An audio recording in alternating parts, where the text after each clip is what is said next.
আসসালামু আলাইকুম প্রিয় ভিউয়ার্স, আজকে আমরা কম্পারেস টু কম্পাউন্ড নিয়ে ডিসকাশন করব। এর আগে আমরা ডিসকাশন করেছিলাম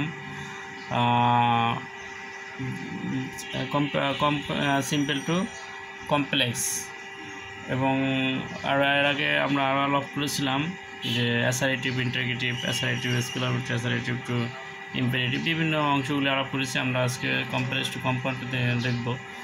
তো সেক্ষেত্রে প্রথমে যদি সেন্টেন্সের শুরুতে সিন্স এস হয়নযুক্ত থাকে তাহলে সেই ক্ষেত্রে এগুলি বাদ যাবে।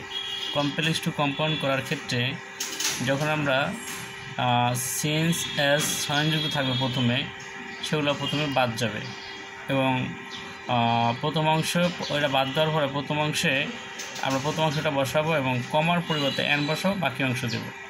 আমরা এখানে একটা সেন্টেন্স লিখেছি, যেমন কি since the writer was young, এখানে একটা কমা আছে, হি could not refuse the proposal. তাই আমরা এটা কী করব, এই সিন্স বাদ দেব। সিন্স বাদ দিয়ে কী করবো, এই যে অংশটা, এই অংশটা লিখব। দ্য রাইটার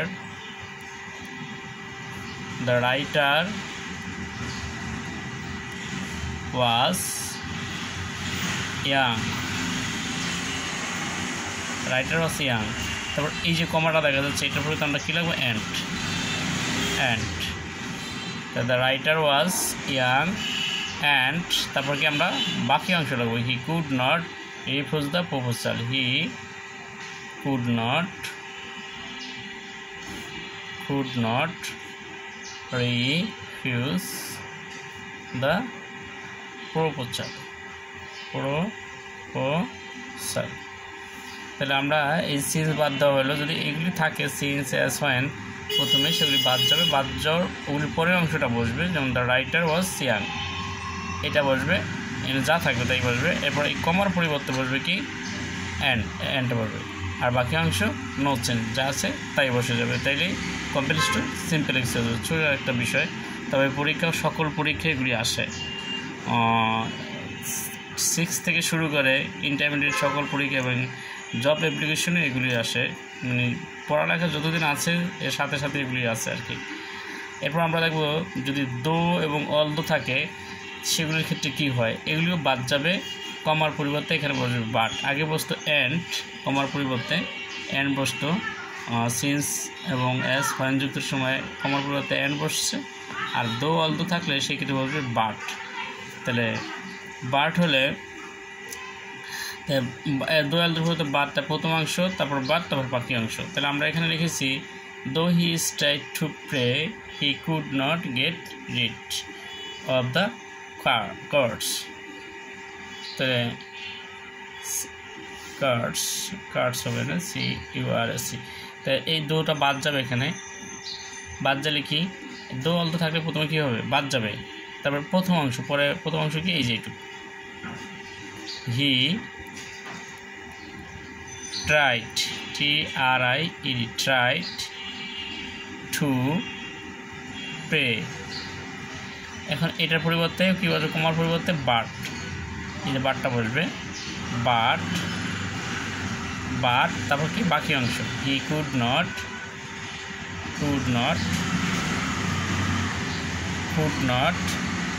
গেট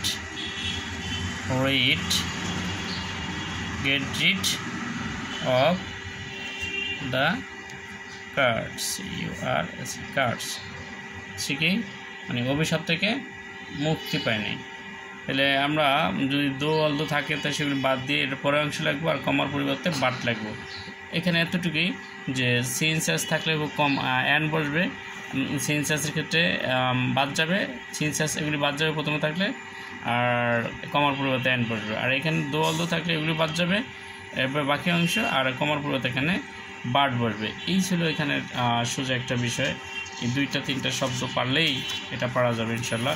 এরপর আমরা দেখব যে রিলেটিভ প্রোনাউন যুক্ত সেন্টেন্সগুলো। তাই রিলেটিভ প্রোনাউনগুলি কোনগুলো, রিলেটিভ মানে সম্পর্ক, দুইটা সেন্টেন্স যেটা একত্রিত করে, যেমন দ্যাট, হু, হোয়েন, হুইচ, এগুলো হলো রিলেটিভ প্রোনাউন। যদি সেন্টেন্সের মাঝখানে বসে, প্রথমে বসলে হয় ইন্টারগেটিভ প্রোনাউন, আর মাঝখানে বসলে রিলেটিভ প্রোনাউন। তাহলে আমরা যে এটার প্রথম অংশ বসবে এবং রিলেটিভ প্রোনাউনের পরিবর্তে অ্যান্ড এবং প্লাস প্রথম অংশ অবজেক্টের সাবজেক্ট বাকি অংশ বসবে। তাহলে এখানে the writer took A cabin, এটা রিলেটিভ প্রোনাউন। এই যে এটা দুইটা এই একটা সেন্টেন্স আর এই একটা সেন্টেন্স, এই দুটাকে সম্পৃক্ত করছে, সম্পর্ক রাখছে, যাকে রিলেটিভ প্রোনাউন বলে। তো এই রিলেটিভ প্রোনাউন পরিবর্তে আমরা বসাবো কি অ্যান্ড। এখানে ব্যক্তি বোঝায় তাহলে থাকে হু, বস্তু বোঝালে বোঝায় হুইজ, আর সময় বোঝালে হোয়েন, তারপরে জায়গা বোঝালে হোয়ার, এগুলি বসে। তো এই রিলেটিভ প্রোনাউনের ক্ষেত্রে এগুলির পরিবর্তে আমরা বসাবো কি অ্যান্ড বসাবো। রিলেটিভ প্রোনাউন যদি থাকে সেই ক্ষেত্রে আমরা এটার পরিবর্তে অ্যান্ড বসাবো। তাহলে আমরা এখানে লিখব প্রথম অংশটি, the writer took A cabin, the writer took a cabin, and এটার পরিবর্তে আমরা কী বসাবো, মানে অ্যান্ড বসাবো। এটার পরিবর্তে অ্যান্ড বসাবো, রাইটারের পরিবর্তে আমরা অ্যান্ড বসাবো। এখন এখানে আরেকটা কথা আছে, অবজেক্টের সাবজেক্ট হবে, আমরা এই দ্যাটের পরিবর্তে অ্যান্ড বসাবো। অ্যান্ড বসালে এখানে এই যে এই বলা হয়েছে কি এই অবজেক্টের সাবজেক্ট, এখানে অবজেক্ট কোনটা, এই যে এটা অবজেক্টের সাবজেক্ট হলে কী হবে, এখানে এই যে অবজেক্টটা এটা হলো সাবজেক্ট। তাহলে ইট ওয়াজ, তাহলে এখানে এটা ইট ওয়াজ স্মল, SMALL স্মল। এইটার তাহলে কি এই যে ক্যাবিন, এই ক্যাবিন হলো অবজেক্টের সাবজেক্ট হবে কি ইট, হলো এই ক্যাবিনের এটা অবজেক্ট আর এটা সাবজেক্ট হলো ইট। তাহলে কি যে আমরা বুঝতে বললাম যে রিলেটিভ প্রোনাউন থাকলে তার পরিবর্তে দ্যাট, আর যা আছে তাই হবে, শুধু অবজেক্টের সাবজেক্ট হবে, আমি আবারও বলছি অবজেক্টের হবে সাবজেক্ট। তাহলে এখানে আমরা আরেকটা দেখব, ইফযুক্ত যদি নেগেটিভ হয় তাহলে সেক্ষেত্রে কী হবে, ইফযুক্ত সেন্টেন্স, যেমন ইফযুক্ত ইফের পরে যদি do not, doesn't, don't, didn't থাকে বা শুধু নটও থাকে, তো সেক্ষেত্রে কী হবে, এগুলি বাদ যাবে, প্রত্যেকটাই বাদ যাবে এবং বাকি অংশ বসবে এবং অর বসবে। এই যেমন কীরকম, কমার পরিবর্তে কি অর বসবে, কমা যেখানে আছে সেখানে অর বসবে। যেমন if you do not move, এখানে ইউ আছে একটা, if you do not move, তো এগুলি এই পর্যন্ত কী যাবে, বাদ যাবে, এই যে এইটুকু বাদ যাবে। বাদ গেলে কি মুভ বসবে, ভার্ব থেকে শুরু করতে হবে, এখানে বাদ গেলে কি বাদ যাবে বাকি অংশ। তাহলে মুভ, আর এটার পরিবর্তে কি অর বসবে, অর, কমার পরিবর্তে অর, এবার বাকি অংশ বলে কি বাকি অংশ, অর ইউ উইল ডাই, নরো অথবা তুমি মারা পড়বে।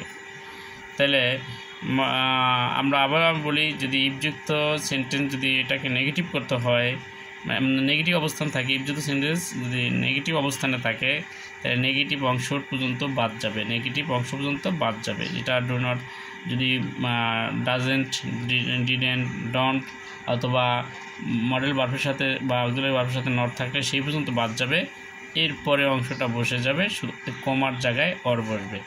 এই ছিল এখানে এতটুকু পার্থক্য।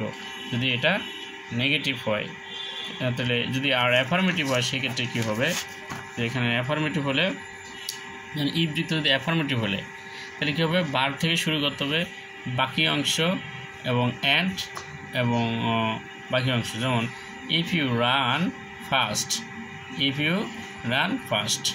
You can win the prize. তাহলে এখানে এই যে ইফ ইউ, এখানে ভার্ব থেকে শুরু করবো, ভার্ব কোনটা এখানে, এই যে ভার্ব হলে রান হলো ভার্ব, এখান থেকে শুরু করতে হবে, রান ফাস্ট, কমার পরিবর্তে কি অ্যান্ড, অ্যাফার্মেটিভ হলে অ্যান্ড বসবে, আর নেগেটিভ হলে অর বসবে। মনে রাখতে হবে এইটুকু, যে অ্যাফার্মেটিভ হলে কমার পরিবর্তে বসে অ্যান্ড, আর নেগেটিভ হলে সেক্ষেত্রে বসে অর বসে। নেগেটিভ হলে এখানে কি, এই যে কমার পরিবর্তে এখানে বসে কি অর, এই যে কমার পরিবর্তে অর বসাইছি, ঠিক আছে, যে কমার পর যেখানে থাকবে অর বসে, নেগেটিভ হলে অর, আর যদি অ্যাফার্মেটিভ হয় সেক্ষেত্রে বলবে কি অ্যান্ড। এই যে যদি অ্যাফার্মেটিভ হয় বাক্যটা ওই পাশে নেগেটিভ ছিল আর এই পাশে সেন্টেন্সটা ছিল অ্যাফার্মেটিভ, যেমন if you run fast and you can win the বাকি অংশ, তারপরে you can win the prize. তাহলে কি যে হয়ে গেল যে যদি অ্যাফার্মেটিভ, যদি ইফযুক্ত সেন্টেন্স যদি অ্যাফার্মেটিভ হয় তাহলে আমরা ভার্ব থেকে শুরু করব, প্রথমে ভার্ব থেকে শুরু করে কমার পরিবর্তে অ্যান্ড দিব, তাইলেই কমপ্লেক্স থেকে কম্পাউন্ডে পরিণত হয়ে যাবে। আমি আবারও বলছি, যদি ইফযুক্ত সেন্টেন্সটা নেগেটিভ হয় তাহলে নেগেটিভ অংশটা বাদ যাবে আর কমার পরিবর্তে অর বসবে, আর অ্যাফার্মেটিভ হলে সেক্ষেত্রে ভার্ব থেকে শুরু করতে হবে আর কমার পরিবর্তে অ্যান্ড বসবে, অ্যান্ড। এনে কমার পরিবর্তে আমরা অ্যান্ড বসাচ্ছি, যে অ্যান্ড, কমার পরিবর্তে অ্যান্ড বসবে, আর বাকি অংশ নো চেঞ্জ, আর কোনো পরিবর্তন নয়। তো আমার এই চ্যানেলে আরও অনেকগুলি ভিডিও দেওয়া রয়েছে গ্রামার পার্টের, এবং আইসিটির অনেকগুলি পার্ট রয়েছে, এবং সেগুলো নাটকের মির্জাপুরের কাহিনীতে ছিল নাটকটা সার কথাটা বলা হয়েছে, চাইলে সেটা পড়লেই দেখলেই বাকি বিষয়টা হয়ে যাবে, নাটকটা না পড়লেও লেখা যাবে প্রশ্নগুলি। এরপর আরও গ্রামারের অনেক পার্ট রয়েছে, লেটার, এভলিউশন, প্যারাগ্রাফ, চাইলে তোমরা সেগুলো দেখে আসতে পারো। আর এটা তো কোনো ক্লাস নাই, সকল ক্লাসে সবার জন্যই প্রয়োজন যারা ইংরেজি সাথে সম্পৃক্ত বা ইনভলভ রয়েছে। আজকের মতো এখানেই, হয়তো বা কোনো আরও নতুন ভিডিও নিয়েও তোমাদের সাথে আবারও কথা হবে। সেজন্য আমরা সবাই ভালো থাকি, সুস্থ থাকি। আল্লাহ হাফেজ, আসসালামু আলাইকুম।